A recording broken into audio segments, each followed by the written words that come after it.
لیکن خدیجہ شاہ کو گرفتار کرنے کا فیصلہ کیا گیا۔ خدیجہ شاہ کے شوہر کو پہلے مرحلے میں گرفتار کیا گیا، جب خدیجہ شاہ کی پہلے مرحلے میں گرفتاری نہیں ہو سکی تھی، اور ان کے شوہر کو یہ کہا گیا کہ خدیجہ شاہ کو رہا کر دیا جائے گا،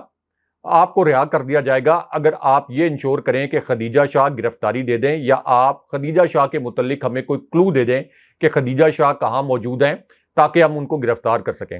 اب خدیجہ شاہ چونکہ سابق آرمی چیف کی نواسی ہیں، سابق آرمی چیف جنرل آصف نواز کی نواسی ہیں، تو وہ ویل کنیکٹڈ بھی ہیں، تو جہانگیر ترین جو ہیں ان کی بہن کے فلیٹ پر بھی انیشلی خدیجہ شاہ نے پناہ لینے کی کوشش کی تھی، لیکن اس فلیٹ پر بھی چھاپا پڑا، اور جب چھاپا مارنے والے یعنی پولیس نے جی ایچ کیو کے ذمہ داران سے اجازت لی کہ یہاں پر ہمیں پتہ چلا ہے کہ خدیجہ شاہ موجود ہیں، تو اس وقت بھی آپ یہ کہہ سکتے ہیں کہ ایک انفارمیشن خدیجہ شاہ تک پہنچی اور وہ وہاں سے بھی نکلنے میں کامیاب ہو گئی۔ اب یہاں سے سٹوری نے ایک دلچسپ ٹویسٹ اس وقت لیا جب چودھری شجاعت حسین بھی اس معاملے میں انٹر ہو گئے، کیونکہ چودھری شجاعت حسین جو ہیں یہ خدیجہ شاہ کے نکاح کے ایک گواہ بھی تھے، اور اس لیے چودھری شجاعت حسین نے بھی اپنے ذرائع استعمال کیے کہ خدیجہ شاہ کو گرفتاری سے بچایا جا سکے۔ انہوں نے بھی جو آپ کے پاور کوریڈورز ہیں، اب یہاں پر پاور کوریڈور سے مراد یہی ہے کہ آپ کی جو اسٹیبلشمنٹ ہے، فوجی قیادت ہے، ان کو ڈائریکٹ اور انڈائریکٹ میسیجز پہنچائے کہ خدیجہ شاہ کو گرفتار نہ کیا جائے، اور خدیجہ شاہ اگر ان سے کوئی غلطی ہوئی ہے تو وہ اس پر وضاحت کر چکی ہیں، معذرت کر چکی ہیں، تو انہیں گرفتار نہ کیا جائے۔ لیکن چودھری شجاعت حسین کے یہ جو رابطے ہیں یہ کام نہیں آئے، اور چودھری شجاعت حسین کو یہ کنوے کیا گیا کہ خدیجہ شاہ پر جو الزام ہے اس کے تحت ان کو گرفتار ہر صورت میں کیا جائے گا۔ اس کے بعد اسی کہانی میں ایک اور ٹویسٹ یہ آیا کہ خدیجہ شاہ ظاہر ہے کہ ایک باثر فیملی سے تعلق رکھتی ہیں، تو شہباز شریف کے جو ایک دوست ہیں وہ بھی ان کے پاس پہنچ گئے، ان کا نام لینا مناسب نہیں ہے لیکن یہ بھی مصدقہ سٹوری ہے، وہ بھی شہباز شریف کے پاس پہنچ گئے، اور خدیجہ شاہ کے متعلق سفارش کی گئی کہ خدیجہ شاہ کو رہائی دلوانے میں یا ان کو کوئی رعایت دلوانے میں آپ کوئی ہیلپ کریں۔ یہ بات رکھی گئی شہباز شریف کے سامنے۔ اب چونکہ خدیجہ شاہ ایک امریکی شہری بھی ہیں، تو پھر امریکہ کا جو یہاں سفارت خانہ ہے اسلام آباد میں یعنی امریکی ایمبیسی، یہ بھی ایکٹیو ہوئی، اور پھر امریکہ کے دباؤ پر خدیجہ شاہ کو کونسلر ایکسیس بھی دی گئی۔ خدیجہ شاہ نے بعد میں رضاکارانہ گرفتاری دی تھی، ان کی طبیعت بھی خراب ہوئی جیل میں، انہوں نے رضاکارانہ گرفتاری دی، لیکن اس کے بعد آپ یہ کہہ لیں کہ وہ ڈٹ گئیں۔ ایک دفعہ جب وہ جیل میں چلی گئیں، ان کی رہائی کے لیے لاہور ہائی کورٹ میں درخواست بھی دی گئی، کیونکہ ان کی پہلی شناختی پریڈ مکمل ہونے کے بعد ان کے گھر والوں کو ان سے نہیں ملنے دیا جا رہا تھا، ان کا میڈیکل سرٹیفکیٹ بھی پیش نہیں کیا جا رہا تھا۔ تو اب تو خدیجہ شاہ آپ یہ کہہ سکتے ہیں کہ پی ٹی آئی کے اندر ایک بڑی کریکٹر بن گئی ہیں، اور اب تو یہ بھی پی ٹی آئی کے سوشل میڈیا پر ٹرینڈ چل رہے ہوتے ہیں کہ مریم نواز کے مقابلے میں خدیجہ شاہ کو انتخابی ٹکٹ دیا جائے۔ اب خدیجہ شاہ کے لیے سابق آرمی چیف جنرل جہانگیر کرامت، ان کی امریکہ سے بھی پاکستان کی فوجی قیادت کو ایک کال آئی۔ آپ کو یہ ہم مصدقہ خبر دے رہے ہیں کہ جنرل جہانگیر کرامت نے امریکہ سے خدیجہ شاہ کے لیے کال کی پاکستان کی فوجی اسٹیبلشمنٹ کو، اور یہ کہا کہ خدیجہ شاہ کا تعلق چونکہ پاک فوج سے ہے اور ان کے گھرانے کی پاک فوج کے لیے بڑی قربانیاں ہیں، ان کے اسی طرح جو نانا ہیں وہ سابق آرمی چیف تھے، تو ان سے رعایت برتی جائے، اور اگر ان سے کوئی غلطی ہوئی ہے تو اس غلطی سے صرف نظر کیا جائے۔ اب یہ جو درخواست تھی سابق آرمی چیف جنرل جہانگیر کرامت کی، یہ جی ایچ کیو تک پہنچی، اس درخواست کو کنسیڈر کیا گیا، ایک دو دن اس کے اوپر غور کیا گیا، لیکن اس کے بعد اس درخواست پر سابق آرمی چیف سے معذرت کر لی گئی، اور ان سے یہ کہہ دیا گیا کہ خدیجہ شاہ کو کوئی رعایت نہیں دی جا سکتی، یعنی جی ایچ کیو کے بقول ان کے پاس ایسے ایویڈنسز موجود ہیں، یہ جی ایچ کیو کا کلیم ہے کہ خدیجہ شاہ لاہور کے کور کمانڈر ہاؤس پر جو احتجاج ہوا یا جو حملہ ہوا، جس کی عمران خان صاحب نے بھی مذمت کی، اور عمران خان صاحب یہ کہتے ہیں کہ کچھ ایجنسیز کے لوگ، آئی بی کی جانب بھی وہ اشارہ کرتے ہیں کہ وہ لوگ اس توڑ پھوڑ میں، جلاؤ گھیراؤ میں ملوث تھے، ہمارے لوگ وہاں پر پرامن مظاہرہ کرنے گئے تھے۔ تو اب اس پوری سچویشن میں ایک تو یہ تصدیق کی گئی ہے، جیسے ہم نے آپ کو بتایا تھا کہ جنرل فیض حمید خود جی ایچ کیو گئے، اور ایک سابق D G I S I جو کہ جنرل فیض حمید نہیں، ایک سابق D G I S I کو بلا کر سرزنش کی گئی تھی جی ایچ کیو میں۔ لیکن یہاں پر آپ کو ایک اور اعلیٰ آفیسر کی برطرفی کے متعلق ایک بڑی خبر سے آگاہ کرتے ہیں۔ یہ بھی ایک ایسی خبر ہے جو آپ کو کسی اور چینل پر نہیں ملے گی، اور اس کے لیے بھی آپ یہ کہہ سکتے ہیں کہ بطور صحافی مجھے 3-4 دن کام کرنا پڑا، 3-4 دن میں مجھے 10-12 لوگوں سے ملنا پڑا۔ اس کے بعد یہ ایک اہم خبر آپ کے لیے ہم لے کے آئے ہیں۔ اب یہ جو خبر ہے اس کا تعلق بھی 9 مئی کے واقعات سے ہے۔ یہ 9 مئی کو جو احتجاج ہوا، اور اس خبر سے بھی عمران خان صاحب کے اس موقف کو تقویت ملتی ہے کہ جس وقت یہ احتجاج ہو رہا تھا تو اس وقت کور کمانڈر ہاؤس لاہور پر سیکیورٹی کی جو 3 لیئرز تھیں، یعنی QRF کوئک رسپانس فورس، وہ کیوں نہیں تھی؟ IG پنجاب جنہوں نے 21 اضلاع کی پولیس کو استعمال کیا عمران خان صاحب کی زمان پارک والی رہائش گاہ پر دھاوا بولنے کے لیے، اور وہاں پر عمران خان صاحب اور ان کے ساتھیوں کو قتل کرنے کی سازش کی گئی، تو 21 اضلاع کی پولیس وہاں پر استعمال کی گئی۔ لیکن 9 مئی کے واقعات جب ہو رہے تھے، جب عمران خان صاحب کو اسلام آباد ہائی کورٹ سے اغوا کیا گیا اور اس کے اوپر احتجاج ہو رہا تھا، تو اس وقت لاہور کے کور کمانڈر ہاؤس کی جانب جب یہ جلوس جا رہا تھا تو وہاں پولیس کی سیکیورٹی بھی موجود نہیں تھی۔ اس لیے عمران خان صاحب یہ کہتے ہیں کہ یہ ایک پورا پلاٹ تھا عمران خان صاحب کے خلاف اور PTI کے خلاف، تاکہ اس کی آڑ میں عمران خان صاحب کو نائل کیا جائے اور اسی طرح PTI کو کالعدم کیا جائے۔ تو اب اسی پوری سچویشن میں ایک بریگیڈ کمانڈر کے متعلق بھی آپ کو ایک بڑی خبر سے آگاہ کرتے ہیں، کیونکہ عام نالج میں یہی بات ہے کہ صرف لاہور کے جو کور کمانڈر ہیں ان کا کورٹ مارشل کیا گیا، باقی ایک آپ کہہ سکتے ہیں جنرلائز قسم کی بات کی گئی کہ ایک ایسے بھی جنرل ہیں جن کی اہلیہ کے خلاف کارروائی کی گئی۔ لیکن ہم نے آپ کو بتایا تھا کہ ایک 111 بریگیڈ کے اعلیٰ آفیسر ہیں، ان کو بھی برطرف کیا گیا، ان کی مراعات بھی ضبط کی گئیں، اور اب ہمارے ذرائع کا یہ کہنا ہے کہ 9 مئی کے واقعات کے بعد ایک بریگیڈ کمانڈر ہیں ان کو بھی برطرف کیا گیا ہے اور ان کی مراعات بھی ضبط کی گئی ہیں۔ جناب باجوہ کے دور میں کئی سابق فوجی افسران جو کہ عمران خان صاحب کی حمایت کر رہے تھے، ان کی پینشنز اور ان کی مراعات ضبط کی گئی تھیں۔ ان میں لیفٹیننٹ جنرل کے عہدے کے جو افسران ہیں، جو کہ ایسے افسران جو اگلے آرمی چیف کے لیے ایلیجیبل بھی تھے، یعنی جس وقت ان کی ریٹائرمنٹ ہوئی تھی، تو ان افسران کی مراعات بھی اس وقت بند ہوئی تھی، کیونکہ اس وقت آپ کی سابق فوجیوں کی جو تنظیم ہے یہ عمران خان صاحب کو مکمل طور پر سپورٹ کر رہی ہے۔ تو اب یہ جو ایک اور بریگیڈ کمانڈر کو برطرف کیا گیا ہے، ان کی مراعات بھی ضبط کر لی گئی ہیں۔ اس سے بھی یہ ثابت ہوتا ہے، کیونکہ ان کے اوپر بھی یہ الزام ہے کہ انہوں نے غفلت برتی تھی اور جس قسم کی سیکیورٹی ہونی چاہیے تھی فوجی انسٹالیشن پر، اس قسم کی سیکیورٹی نہیں تھی، تو غفلت کے الزام میں ان کو برطرف کیا گیا۔ ایک مرتبہ پھر عمران خان صاحب کا وہ سٹینس جو ہے وہ مکمل طور پر درست ثابت ہو گیا کہ 9 مئی کے واقعات جب ہو رہے تھے تو اس وقت سیکیورٹی کا نہ ہونا ایک بہت بڑا سوال ہے، اس لیے اس کی ایک آزادانہ انکوائری ہونی چاہیے، اور اگر آزادانہ انکوائری سپریم کورٹ کے جج صاحبان پر مشتمل ایک کمیشن سے کروائی جائے تو پھر اس کو عوامی قبولیت حاصل ہوگی۔ ہم بھی اپنا موقف سامنے رکھیں گے، اور عمران خان صاحب نے آج بڑے واضح انداز میں یہ کہا کہ ہمارے پاس شواہد موجود ہیں کہ کچھ غیر متعلقہ لوگ ہمارے مظاہرین میں گھس گئے تھے اور انہوں نے یہ توڑ پھوڑ کی، جلاؤ گھیراؤ کیا اور مختلف لوگوں کو اکسایا کہ کور کمانڈر ہاؤس کے اندر آگ لگائی جائے اور وہاں توڑ پھوڑ کی جائے۔ یہ آج بھی عمران خان صاحب نے سٹیٹمنٹ دیا کہ ایک آزادانہ انکوائری اس کے اوپر کروائی جانی بڑی ضروری ہے۔ اب آپ کو اعظم خان کے نام نہاد اعترافی بیان کے پیچھے جو 3 مسٹیریس کریکٹر تھے اور جو اس کے پیچھے پس پردہ محرکات تھے اس کی اندرونی کہانی سناتے ہیں،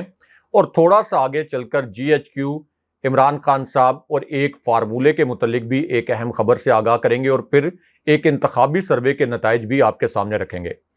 اب اعظم خان جو کہ پاکستان کے اندر ایک بہت طاقتور شخصیت سمجھے جاتے تھے، کیونکہ کسی بھی وزیر اعظم کا جو پرنسپل سیکرٹری ہوتا ہے وہ پرائم منسٹر کے بعد سب سے طاقتور شخصیت ہوتا ہے۔ جیسے فواد حسن فواد نواز شریف کے پرنسپل سیکرٹری تھے،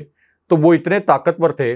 کہ کوئی وزیر ان کے سامنے پر نہیں مار سکتا تھا، اور اعظم خان کے سامنے بھی کوئی وزیر پر نہیں مار سکتا تھا۔ عمران خان صاحب اعظم خان کو ایک انتہائی دیانتدار آفیسر سمجھتے تھے، اب بھی سمجھتے ہیں۔ وہ ان کو KP سے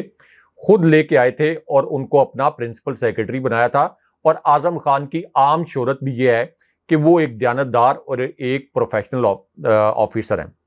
اب اعظم خان کو آپ یہ کہہ سکتے ہیں کہ چند ہفتے پہلے اچانک اغوا کیا گیا،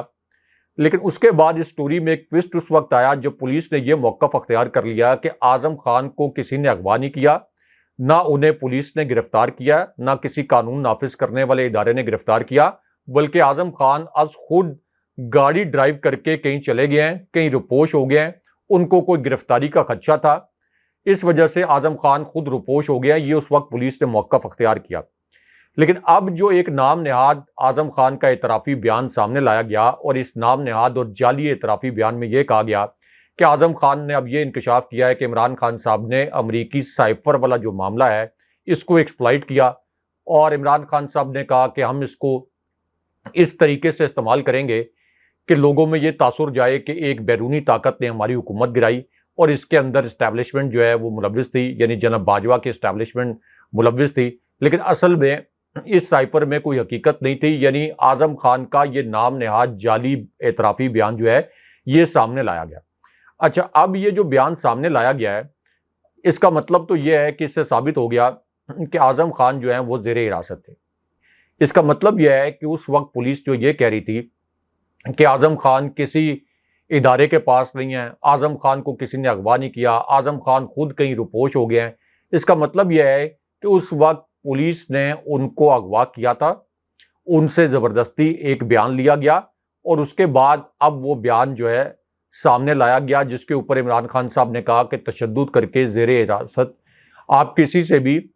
کسی قسم کا بھی بیان لے سکتے ہیں، اور اس قسم کے جو بیانات ہیں جو زیر حراست لیے جائیں ان کی عدالت میں کوئی خاص اہمیت نہیں ہوتی۔ اب اس پوری سچویشن میں جو بڑی بریکنگ نیوز ہے اور جو آپ یہ کہہ سکتے ہیں کہ اس کے اندر سمجھنے والا نقطہ ہے وہ بڑا اہم ہے، اور وہ نقطہ یہ ہے کہ عمران خان صاحب کو جب اس سے پہلے یہ سائفر کے حوالے سے ایک نام نہاد انکوائری شروع کی گئی تھی اور ایک کال اپ نوٹس جاری کیا گیا تھا عمران خان صاحب کو FIA کی جانب سے، اور اس کال اپ نوٹس میں یہ کہا گیا تھا کہ عمران خان FIA آئیں اور ان سے سائفر کے متعلق انکوائری کرنی ہے، اور یہ انکوائری کرنی ہے کہ انہوں نے قومی سلامتی کو نقصان پہنچایا، پاکستان کے امریکہ کے ساتھ تعلقات کو نقصان پہنچایا۔ لیکن اس کو چیلنج کیا گیا تھا لاہور ہائی کورٹ میں، اور لاہور ہائی کورٹ نے اس کے اوپر ایک حکم امتناع جاری کر دیا تھا، ایک سٹے جاری کر دیا تھا کہ یہ کال اپ نوٹس جو ہے یہ غیر قانونی ہے، غیر آئینی ہے، اور عمران خان صاحب کو کوئی ضرورت نہیں ہے کہ وہ FIA کے سامنے پیش ہوں۔ لیکن اب جو بڑی دلچسپ صورتحال پیدا ہوئی ہے جس میں آپ یقیناً ڈاٹس کنیکٹ کر سکیں گے کہ پاکستان کے سب سے بڑے لیڈر، سب سے مقبول لیڈر کو کس طریقے سے منفی ہتھکنڈوں کے ذریعے گرفتار کرنے کی کوشش کی جا رہی ہے تاکہ جو الیکشن ہے اس میں ان کے ہاتھوں عبرتناک شکست سے بچا جائے۔ تو اب ایک دن پہلے لاہور ہائی کورٹ کا اچانک یہ فیصلہ آیا کہ جو حکم امتناع اس کال اپ نوٹس کے اوپر لاہور ہائی کورٹ نے دیا تھا اس کو لاہور ہائی کورٹ نے واپس لے لیا، یعنی FIA کو روک دیا تھا کہ اب آپ عمران خان صاحب کو طلب نہیں کر سکتے، اس کے اوپر حکم امتناع تھا۔ لیکن لاہور ہائی کورٹ نے اعظم خان کا یہ نام نہاد جعلی بیان جو زبردستی سامنے لایا گیا اس سے ایک دن پہلے یہ حکم امتناع ختم کر دیا۔ یہ کیسی مزے کی بات ہے، اس کے جو ڈاٹس ہیں آپ کنیکٹ کریں کہ ایک دن پہلے یہ حکم امتناع ختم ہوتا ہے سائفر کے معاملے پر، اور ایک دن کے بعد اعظم خان کا یہ اعترافی بیان، جعلی اعترافی بیان سامنے لایا جاتا ہے۔ اس کے بعد رانا ثناء اللہ پریس کانفرنس کرتے ہیں اور یہ کہتے ہیں کہ سائفر کے معاملے پہ عمران خان کو گرفتار کرنا بڑا ضروری ہے، اس سے تو پاکستان کی قومی سلامتی کو بڑا نقصان پہنچا، اور اب FIA نے فوراً دوبارہ سے عمران خان صاحب کو اسی سائفر کے معاملے پر طلب کر لیا۔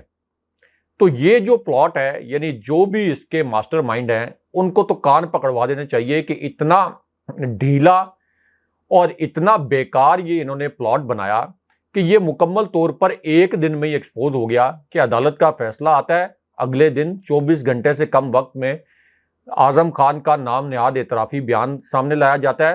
اور اس بات کی وضاحت بھی نہیں کی جاتی کہ پولیس نے یہ سٹیٹمنٹ کیوں دیا تھا کہ اعظم خان ہمارے پاس نہیں ہے، اعظم خان خود کہیں روپوش ہو گئے ہیں۔ تو اس سے پتہ چلتا ہے کہ یہ کتنا بڑا پلاٹ تھا۔ لیکن اب اس پر عمران خان صاحب کا بھی ایک دلچسپ رد عمل سامنے آیا۔ اس رد عمل کے دو حصے ہیں، ایک تو آن کیمرہ ہے۔ عمران خان صاحب نے آن کیمرہ جب ان سے پوچھا گیا کہ اعظم خان نے نام نہاد یہ ایک جعلی بیان دیا ہے کہ سائفر کے معاملے پر عمران خان صاحب نے سچویشن کو ایکسپلائٹ کیا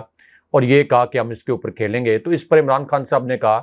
کہ جب تک اعظم خان خود میرے سامنے آ کر یہ نہیں کہتے اور جب تک اس پر ایک آزادانہ انکوائری نہیں ہوتی، اس بیان کی کوئی حیثیت نہیں ہے، نمبر 1۔ نمبر 2، عمران خان صاحب نے اس کے اوپر یہ بیان دیا کہ اب میرے پاس ایک موقع آ گیا ہے کہ سائفر کے معاملے پر وہ تمام امور جو اس سے پہلے میں نے سیکرٹ رکھے تھے مصلحت کے تحت، اب وہ میں تمام امور بھی سامنے لے کے آؤں گا، اور اس کے بعد وہ تمام چہرے، وہ تمام کردار بے نقاب ہو جائیں گے جو اب تک مکمل طور پہ بے نقاب نہیں ہوئے تھے، اور یہ پتہ چلے گا کہ اس سائفر کے پیچھے اصل میں اور کون کون سے کردار تھے۔ یعنی یہ ایک نئی مصیبت پڑ جائے گی اب اس پی ڈی ایم کو، کچھ اور کریکٹرز کو، اور جو بھی منصوبہ ساز ہیں جنہوں نے یہ ایک نئی عمران خان صاحب کے خلاف کارروائی کرنے کی کوشش کی نام نہاد، تو اب بہت سے اور نام جو ہیں اس سائفر کے حوالے سے سامنے آنے والے ہیں۔ اور یہ جو اعظم خان والا ڈرامہ ہے، جیسے اس سے پہلے عمران خان صاحب پر غداری کے مقدمات درج کیے گئے تھے، تو یہ اعظم خان والا معاملہ بھی آپ دیکھیں گے کہ یہ جلد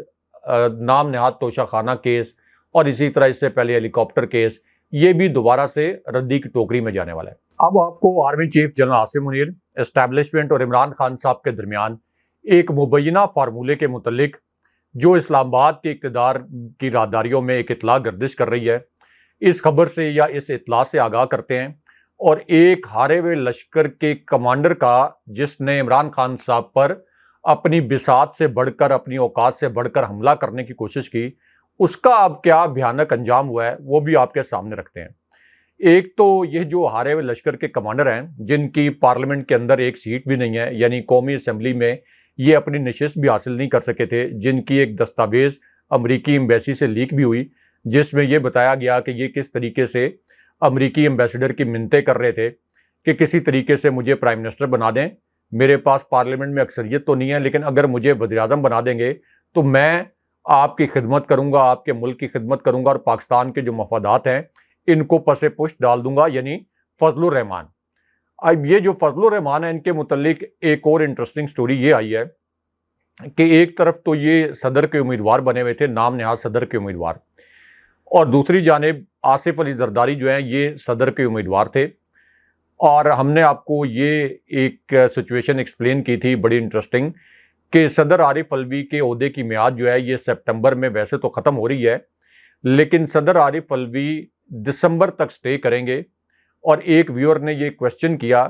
کہ کس طریقے سے صدر عارف علوی کی اگر میعاد سپٹمبر میں ختم ہو رہی ہے عہدے کی میعاد، تو وہ دسمبر تک کیسے سٹے کریں گے؟ تو وہ میں ایکسپلین کر دیتا ہوں کہ صدر کے انتخاب کا ایک الیکٹورل کالج ہے، اور یہ جو انتخابی کالج، اس کو آسان الفاظ میں یہ کہہ لیں کہ کیسے صدر کا انتخاب ہوتا ہے، تو یہ قومی اسمبلی، سینٹ اور اسی طرح صوبائی اسمبلیوں کے ووٹس کے ذریعے، یہ پورا تناسب بھی اگلے پروگرام میں آپ کے سامنے رکھیں گے، تو اس کے ذریعے صدر کا انتخاب ہوتا ہے۔ تو اس وقت سینٹ تو موجود ہے لیکن قومی اسمبلی چونکہ 12 اگست سے پہلے تحلیل ہو جائے گی، اس کے بعد یہ الیکشن ہوگا 60 دن میں یا 90 دن میں، اس کے بعد جب قومی اسمبلی، نئی قومی اسمبلی وجود میں آئے گی، نئی صوبائی اسمبلیاں جب وجود میں آئیں گی، تو اسمبلیاں جب وجود میں آئیں گی تو اس کے بعد پھر انہی اسمبلیوں کے ذریعے، یعنی نئی قومی اسمبلی اور صوبائی اسمبلیوں کے ذریعے صدر کا انتخاب ہوگا، اور نئی قومی اسمبلی اور نئی صوبائی اسمبلیاں جو ہیں یہ دسمبر سے پہلے وجود میں نہیں آئیں گی۔ اس کا مطلب یہ ہے کہ صدر عارف علوی جو ہے وہ نئے صدر کے انتخاب تک، صدر کے عہدے پر اس وقت تک برقرار رہیں گے۔ ایک تو ہمارے جو ویور نے پچھلے پروگرام میں سوال کیا تھا اس کا جواب یہ ہے۔ اب اس پوری سچویشن میں فضل الرحمان جو نئے صدر کے امیدوار بنے ہوئے ہیں، اور انصار الاسلام کے نام سے ان کی ایک جتھا نما تنظیم بھی ہے جس کو اس سے پہلے کالعدم کرنے کے لیے ایک سمری بھی موو کروائی گئی تھی، تو دوسری جانب آصف علی زرداری نام نہاد صدر کے امیدوار بنے ہوئے ہیں جن کے دور میں پاکستان کی اینٹ سے اینٹ بجا دی گئی تھی، یعنی جب وہ 5 سال 2008 سے لے کر 2013 تک صدر رہے، اسی وقت رینٹل پاور سکینڈل آیا، اس وقت لوڈ شیڈنگ کا بدترین بحران آیا، اور میمو گیٹ جس کو پاک فوج نے اور پاک فوج کی قیادت نے پاکستان کے خلاف بدترین سازش قرار دیا، اور فوج کے خلاف بدترین سازش قرار دیا، اور پہلی مرتبہ اس وقت کے army chief general Ashfaq Kayani supreme court گئے، اور سپریم کورٹ میں جا کر انہوں نے آصف علی زرداری کی حکومت کے خلاف ایک بیان حلفی جمع کرایا، اور یہ کہا کہ اس وقت کے امریکہ میں پاکستان کے جو ایمبیسڈر تھے حسین حقانی، یعنی یہ بات میں نے یا عرفان ہاشمی صاحب نے نہیں کی، فوج نے بتایا تھا کہ حسین حقانی نے یہ میمو گیٹ آصف علی زرداری کے کہنے پر یہ کریٹ کیا تھا پاک فوج کے خلاف اور ریاست پاکستان کے خلاف۔ اس کے بعد ہم سب کو پتہ ہے کہ معیشت کو کس طریقے سے تباہ و برباد کر دیا گیا تھا، لیکن اب وہی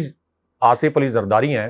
وہ یہ تاثر دے رہے ہیں کہ وہ اس وقت صدر کے عہدے کے لیے اہم حلقوں کے کوئی فیورٹ امیدوار ہیں۔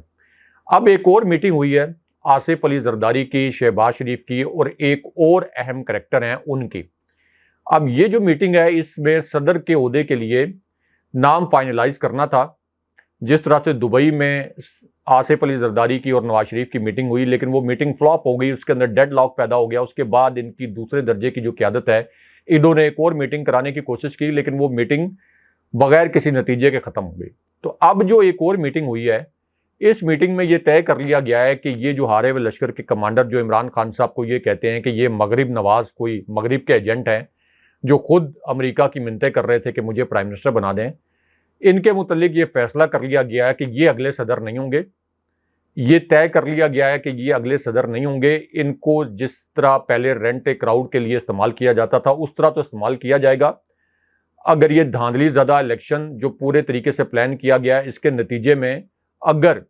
یہ 13 رکنی ٹولہ آ بھی گیا تو ایک آدھی کوئی وزارت یا کوئی گورنرشپ ان کے کسی رشتہ دار کو، جیسے ابھی کے پی میں ان کے انتہائی قریبی رشتہ دار کو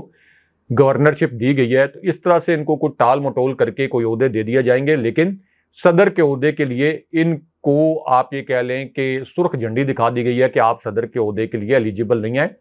اس لیے ان کو ٹیشو پیپر کی طرح استعمال کر کے کوڑے دان میں پھینک دیا گیا، سیاسی کوڑے دان میں کوئی تصدیق نہیں کر رہا۔ اچھا، اب اسی پوری سچویشن میں اسٹیبلشمنٹ عمران خان صاحب اور جی ایچ کیو کے متعلق آپ یہ کہہ سکتے ہیں کہ ایک فارمولہ، اور اسی طرح army chief general Asim Munir پر قاتلانہ حملے کے حوالے سے دو جو بڑے انکشافات کیے گئے ہیں، یہ بھی مختصراً آپ کے سامنے رکھتے ہیں۔ اب اس انکشاف کا جو پہلا حصہ ہے، اس میں کوئٹہ میں ہونے والے ایک قتل کا ذکر کیا گیا، اور یہ کہا گیا کہ یہ جو کوئٹہ میں قتل ہوا، یعنی جو شخص قتل ہوا، ان کی اہلیہ نے یہ کہا کہ یہ خاندانی دشمنی تھی اور میرے شوہر کو خاندانی دشمنی کی بنیاد پر قتل کیا گیا۔ انہوں نے باقاعدہ یہ میڈیا سٹیٹمنٹ دیا، لیکن اس کے بعد یہ عطا اللہ تارڑ یہ آئے کیمروں کے سامنے اور انہوں نے یہ کہا کہ یہ جو وکیل قتل ہوئے ہیں، یہ عمران خان صاحب کے اماں پر قتل ہوئے ہیں، اور اس کے بعد ان کے بیٹے کو اٹھا لیا گیا اور ان سے ایک زبردستی بیان لے لیا گیا، اور عمران خان صاحب نے یہ انکشاف کیا کہ یہ پورا پلاٹ تھا کہ مجھے اس نام نہاد کیس کے اندر نامزد کر دیا جائے تاکہ مجھے بلوچستان کے چکر بھی لگوائے جائیں اور وہاں پر مجھے کسی جیل میں ڈال کر سلو پوائزننگ کی جائے۔ یہ عمران خان صاحب نے آج کے دن میں انکشاف کیا۔ اس کے بعد عمران خان صاحب نے یہ کہا کہ ایک عالمی جریدے نے ایک رپورٹ جاری کی شریف خاندان کے یہ جو مبینہ قتل ہیں ان کے متعلق، اور یہ کہا کہ شریف خاندان پولیس مقابلوں میں سینکڑوں لوگوں کو قتل کروا چکا ہے، اور شہباز شریف کا خود چونکہ ایک کرمنل مائنڈ ہے، یہ لوگوں کو پولیس مقابلوں میں مرواتے رہے ہیں۔ اس وجہ سے انہوں نے یہ مجھ پر الزام عائد کیا کہ army chief general Asim Munir پر میں کوئی کسی پراکسی کے ذریعے قاتلانہ حملہ کروانا چاہتا ہوں۔ خان صاحب نے کہا کہ یہ تو فوج بھی میری ہے، فوج کو میں کبھی کمزور نہیں کرنا چاہتا، کبھی تقسیم نہیں کرنا چاہتا، اور کوئی پاکستانی فوج کے خلاف نہیں کھڑا ہونا چاہتا، نہ کسی کو کھڑا ہونا چاہیے۔ ہماری جو حقیقی آزادی کی جنگ ہے وہ اس ملک میں کرپشن کے خلاف ہے، اس 13 رکنی ٹولے کے خلاف ہے، کیونکہ فوج کے خلاف اب اول تو اپنی فوج کے خلاف کوئی بھی لیڈر جنگ نہیں لڑتا، اور اگر اس طرح کی کوئی جنگ لڑی بھی جائے اور فوج کے خلاف کوئی لیڈر جنگ جیت بھی جائے تو ریاست ہار جاتی ہے۔ اس لیے پاکستان جیسے ملک میں تو سوال ہی نہیں پیدا ہوتا کہ اپنی فوج کو کوئی کمزور کرے۔ اب ایک تو یہ جو پراکسیز والا الزام لگایا گیا تھا، اس پر عمران خان صاحب نے کہا کہ یہ ایک بڑا ربش ایلیگیشن ہے، اور اس کا مطلب یہ ہے کہ ہو سکتا ہے ممکنہ طور پر یہ شریف خاندانی خدا نہ خواستہ یعنی اس قسم کی کوئی سچویشن کو ریڈ کر رہا ہو، یا کوئی خود ہی اس قسم کے آپ یہ کہہ لیں کہ جان بوجھ کر اس طرح کا امپریشن بنا رہا ہو تاکہ آرمی چیف یعنی فوجی اسٹیبلشمنٹ، فوجی قیادت اور عمران خان صاحب کے درمیان کو غلط فہمیاں پیدا کی جا سکیں۔ اب اسی پوری سچویشن میں اسلام آباد میں کچھ صحافیوں نے یہ دعویٰ کیا ہے کہ اسٹیبلشمنٹ کی جانب سے عمران خان صاحب کو یہ پیغام پہنچایا گیا ہے کہ ہم نے ایک فارمولہ بنایا، اور وہ فارمولہ یہ ہے کہ آپ اگر اس وقت ملک سے باہر چلے جائیں، یہ میں کلیم نہیں کر رہا، یہ کچھ صحافیوں نے کلیم کیا، میرے جو ذرائع ہیں انہوں نے تصدیق نہیں کی اس خبر کی، میں ان صحافیوں کے سورسز کو غلط قرار نہیں دے رہا، لیکن میرے سورسز نے اس خبر کی تصدیق نہیں کی، لیکن یہ کہا گیا ہے کہ اسٹیبلشمنٹ نے ایک فارمولہ عمران خان صاحب تک پہنچایا اور یہ کہا کہ آپ فی الحال اگر بیرون ملک چلے جائیں تو بیرون ملک سے آپ آپریٹ کریں پی ٹی آئی کو، اور مین وائل پی ٹی آئی کو کلعدم نہیں کیا جائے گا یا پی ٹی آئی کو کسی زیادہ مشکل سے دوچار نہیں کیا جائے گا، اور عمران خان صاحب کو نااہل بھی نہیں کیا جائے گا۔ اور بالکل اسی طرح آپ یہ کہہ لیں کہ جس طرح پہلے بینظیر بھٹو شہید کی واپسی ہوئی تھی یا نواز شریف کی واپسی ہوئی تھی، تو اس قسم کا کوئی انڈائریکٹ میسج کسی کے ذریعے عمران خان صاحب کو بھیجا گیا ان صحافیوں کے مطابق، اگرچہ میرے ذرائع نے اس کی تصدیق نہیں کی، لیکن عمران خان صاحب اس پر آن ریکارڈ یہ کہہ چکے ہیں کہ میں کوئی نواز شریف نہیں ہوں، میں کوئی آصف علی زرداری نہیں ہوں، میں نے کوئی کرپشن نہیں کی ہوئی کہ میں یہاں سے بھاگ جاؤں، میں اپنے مقدمات کا سامنا کروں گا۔ مجھے پتہ ہے، عمران خان صاحب نے ایک اور انکشاف کیا کہ انہوں نے کہا کہ مجھے پتہ ہے کہ مجھے اگلے 8-10 دن میں انہوں نے گرفتار کرنے کا منصوبہ بنایا ہوا ہے، لیکن میں جیل سے بھی الیکشن لڑوں گا، جیل سے اپنے نامینیشن پیپرز جو ہیں وہ جمع کراؤں گا، اور فری اینڈ فیئر الیکشن ہوئے تو پھر یہ دیکھیں گے کہ کس طریقے سے تحریک انصاف ان 13 جماعتوں کو عبرتناک شکست سے دوچار کرتی ہے۔ اب یہاں پر ایک انتخابی سروے جو کہ 2023 کے الیکشن کے نتائج پر مبنی ایک انتخابی سروے ہے، اس میں بھی بڑے دلچسپ اعداد و شمار جو ہیں وہ پیش کیے گئے ہیں، اور یہ آن لائن سروے، اس کی پوری ڈیٹیل ہے، پروگرام بہت لمبا ہو جائے گا، اگلے پروگرام میں اس کی ڈیٹیل بھی آپ کے سامنے رکھیں گے، لیکن ابھی اس کی جو سمری ہے وہ مختصراً میں آپ کو بتا دوں کہ یہ جو سروے ہے ایک ایسی تنظیم جو کہ نون لیگ کے قریب سمجھی جاتی ہے، اور عام طور پر اس سے پہلے تحریک انصاف کا اس تنظیم کے سرویز پر کوئی زیادہ اظہار اعتماد نہیں رہا، تو اس تنظیم نے بھی اب یہ کہا ہے کہ اگر فری اینڈ فیئر الیکشن ہوئے تو عمران خان صاحب کی پارٹی کے 274 مرکزی رہنما اس وقت تک توڑے جا چکے ہیں، جو پی ٹی آئی سے الگ ہو چکے ہیں، 2 کنگز پارٹیز لانچ کروائی جا چکی ہیں، پرویز خٹک کی نام نہاد پارٹی جو کہ لانچنگ سے پہلے ہی فیل ہو گئی، اور بہت سے لوگوں نے اب پریس کانفرنس کر کے یا سٹیٹمنٹس دے کر یہ بتایا ہے کہ ان کا نام لیا جا رہا ہے کہ وہ پرویز خٹک کی پارٹی میں شامل ہو گئے ہیں، لیکن وہ پرویز خٹک کی پارٹی میں شامل نہیں ہوئے، اور اسی طرح جہانگیر ترین کی جو نام نہاد استحکام پاکستان پارٹی ہے، اس میں ابھی تک فردوس عاشق اعوان کے علاوہ کوئی اور نام آپ کو نظر نہیں آئے گا، اور وہی پرانا گروپ جو ہے ان کا انٹیکٹ ہے جو اس سے پہلے تھا۔ تو اب اس پوری سچویشن میں عمران خان صاحب جو یہ کہہ رہے ہیں کہ میں الیکشن جو ہے وہ جیل سے بھی لڑوں گا، تو یہ جو اب ایک انتخابی نتائج پر مبنی سروے ہے، اس میں یہ بتایا گیا ہے کہ اگر فری اینڈ فیئر الیکشن ہوا تو عمران خان صاحب 74.3% ووٹوں سے دوبارہ اقتدار میں آ جائیں گے، دوبارہ پرائم منسٹر بن جائیں گے، اور 74.3% کا مطلب یہ ہے کہ آلموسٹ 3/4 اکثریت سے 66% پہ 2/3 اکثریت بنتی ہے۔ 74.3 کا مطلب یہ ہے کہ 75% پر 3/4 اکثریت بنتی ہے، تو اتنے بڑے مینڈیٹ کے ساتھ عمران خان صاحب واپس آ جائیں گے، اور اگر عمران خان صاحب یا کوئی بھی جماعت اتنے بڑے مینڈیٹ کے ساتھ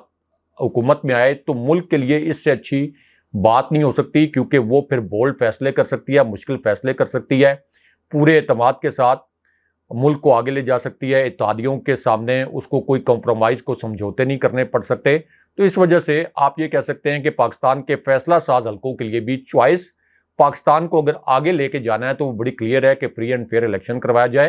اور اس کے نتیجے میں جو بھی اقتدار میں آئے اس کے ساتھ پھر فوج پوری طریقے سے آن بورڈ ہو اور ملک کو آگے لے جانے کی کوشش کی جائے۔ اگلے پروگرام تک کے لیے اللہ حافظ۔